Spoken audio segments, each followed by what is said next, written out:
Le journalisme sportif demande beaucoup de mémoire parce qu'il faut souvent faire appel aux statistiques pour faire le parallèle entre ce qui s'est passé il y a combien d'ans et puis ce qui se passe actuellement, ou bien par rapport à un joueur, ou bien une discipline donnée, ce qui s'est passé en temps, pour faire le rappel tout le temps. L'autre contrainte aussi de l'exigence, c'est que c'est un monde de passionnés.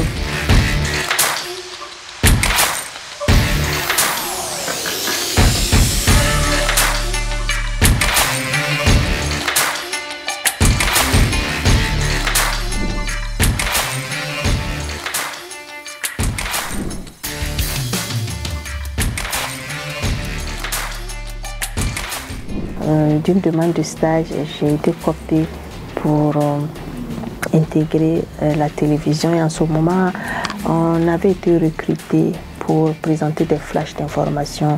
C'était au JT. Et le ministre Sawadgo a eu la brillante idée de voir si on pouvait expérimenter des femmes au sport, parce que c'est quelque chose qui avait commencé en Europe et il se demandait si on pouvait le mettre en place au Burkina. Je n'ai pas vu d'inconvénient parce que déjà à l'université, j'avais fait un exposé sur les femmes dans les rédactions en 2005-2006.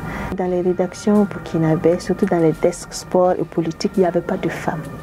J'avais fait mon exposé et je viens ici, on dit qu'il y a une place au niveau du sport. Tu as fait le constat, maintenant on te propose quelque chose, qu'est-ce que tu fais? J'ai accepté pour le défi.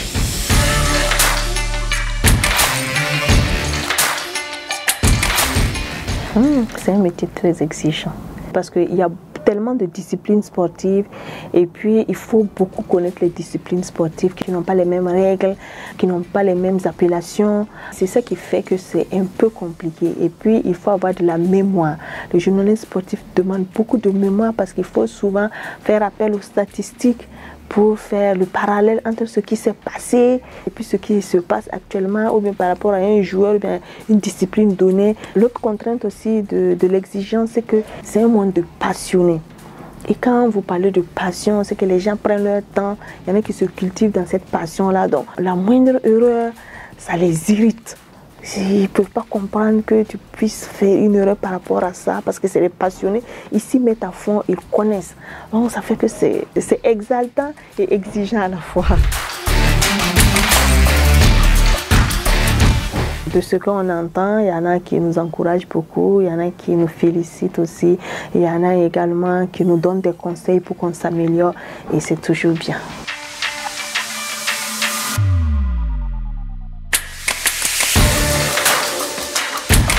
Je pense que jusqu'à présent, quand même, des femmes ont contribué à faire du sport burkinabè ce qu'il est. Sauf qu'au niveau du sport féminin, l'enjeu majeur maintenant, c'est la médiatisation. Quand on parle de sport féminin, même les médias, parce que pour le moment, ça ne paye pas. Quand c'est les hommes, ça c'est depuis longtemps, ça c'est vendeur. Les gens font les abonnements. Quand vous regardez au niveau de la Champions League, quand c'est mardi ou bien mercredi même, pour voir quelqu'un même dans la rue, quelquefois c'est difficile. Il y a des moments, des hommes même décalent des rendez-vous par rapport à ça, pour suivre les matchs. Alors que quand c'est le sport féminin, vous voyez comment c'est, ils sont pas... Peut-être qu'il faut également que les femmes regardent beaucoup plus le sport féminin, au détriment un peu des feuilletons aussi qui sont assez vendeurs. Ça permet également aux entreprises de médias audiovisuels d'intégrer cette donne-là. Quand on regarde, parce que nous sommes dans une administration qui est respectueuse quand même des règles, quand on remet de l'argent, il y a une preuve qui montre quand même que vous avez remis de l'argent. Est-ce que la fédération a brandi cette preuve-là?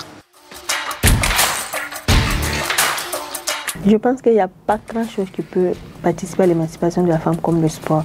Parce que le sport, c'est un monde de défis, c'est un monde d'audace. Il faut prendre des risques, des initiatives. Dès la base, si les enfants au primaire commencent déjà à pratiquer le sport, elles vont commencer à prendre confiance en elles.